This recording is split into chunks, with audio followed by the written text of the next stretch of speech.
Ever wondered how one building can tell the story of an entire empire?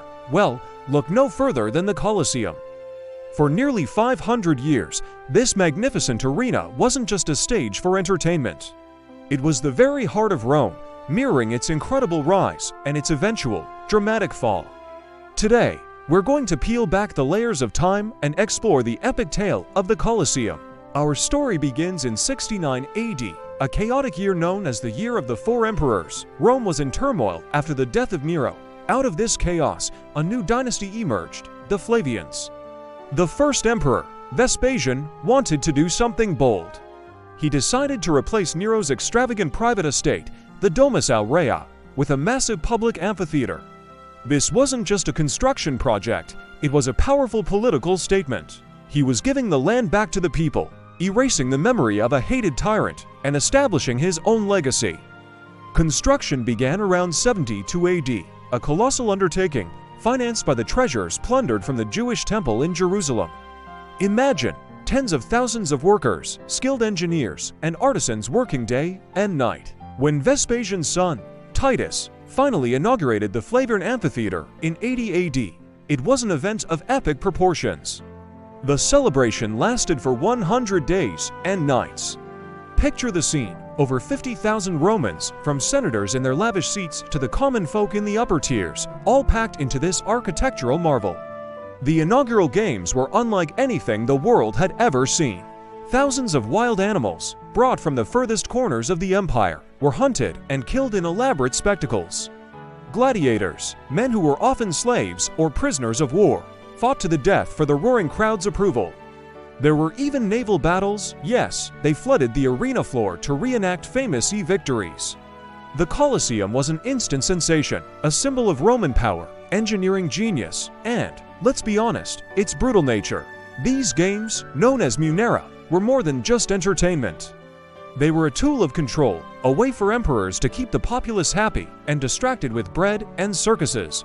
It demonstrated the emperor's generosity and the vast reach of the empire, which could bring exotic beasts and peoples from across the known world to the heart of Rome. For the next few centuries, the Colosseum was the epicenter of Roman life. Emperors like Trajan and Domitian sponsored even more elaborate games to celebrate military victories or just to win public favor. The events became more and more spectacular. There were staged hunts with complex scenery, public executions that served as a grim warning, and gladiatorial combats that turned certain fighters into superstars, almost like the celebrity athletes of today. The arena floor, covered in sand to soak up the blood, saw countless stories of bravery, desperation, and death play out. Beneath the floor, a complex network of tunnels and elevators, called the hypogeum, allowed for dramatic entrances of animals and gladiators, adding to the theatricality of it all. This was the Colosseum in its golden age, the absolute pinnacle of Roman grandeur. But as the saying goes, all empires must fall. By the 3rd and 4th centuries AD, the Roman Empire was facing immense challenges. Constant civil wars, economic instability, and barbarian invasions at the borders began to chip away at its foundation. The empire was splitting apart, and the cost of maintaining such a vast territory was becoming unbearable. This decline was reflected within the walls of the Colosseum. The grand, state-sponsored games became less frequent and less extravagant. The resources to capture thousands of wild animals or to fund massive gladiatorial schools were simply drying up. A major turning point was the rise of Christianity. This new faith, which had once seen its followers martyred within the arena, became the state religion of Rome in the late 4th century. Christian values were fundamentally opposed to the bloody spectacle of the games. The gladiatorial contests were officially banned in 38 AD, and the last known animal hunts took place about a century later. The roar of the crowd was replaced by an eerie silence. The building that once symbolized Roman dominance now stood as a relic of a bygone, pagan era. The fall of the Western Roman Empire in 476 AD sealed the Colosseum's fate as an arena. Its purpose was gone, but its story was far from over. Over the next 1,000 years, during the Middle Ages, the Colosseum entered a new, fascinating chapter. It was repurposed in ways its builders could never have imagined. It was damaged by several earthquakes, which caused large sections of the outer southern wall to collapse. But the Romans, ever practical, saw an opportunity. The fallen stone became a convenient quarry. For centuries, its marble, travertine, and bronze were stripped and used to build some of Rome's most famous structures, including St. Peter's Basilica and numerous palaces. The arena itself became a microcosm of medieval life. People built small houses and workshops inside the arcades. It served as a fortress for powerful Roman families, a Christian shrine honoring the martyrs, and even a cemetery. It was a bizarre, yet vibrant, community living within the ruins of a fallen giant. The Renaissance brought a renewed interest in Rome's classical past.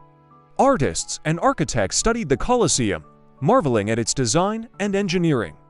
But it wasn't until the 18th and 19th centuries that serious efforts were made to preserve it. The Catholic Church, viewing it as a sacred site of Christian martyrdom, began to protect it from further plundering. Archaeologists started excavating the site, uncovering the hypogeum and revealing the secrets hidden beneath the arena floor. The Colosseum was slowly transformed from a derelict ruin into the iconic monument we know today. Today, the Colosseum is the most recognizable symbol of Rome, attracting millions of visitors each year. Standing inside, you can almost hear the echoes of the past, the roar of the crowd, the clash of swords, the desperate cries. It stands as a powerful testament to the ambition and ingenuity of the Roman Empire, but also as a somber reminder of its brutality and eventual decay. It shows us how a society's values, power, and priorities are etched into the very stones of its buildings.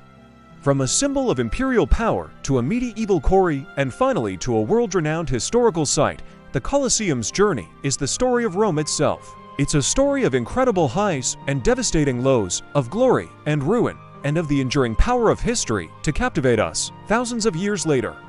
What do you think is the most fascinating part of the Colosseum's history? Let me know in the comments below. Thanks for watching, and if you enjoyed this journey through time, don't forget to like, subscribe, and hit that notification bell for more stories from history. See you next time.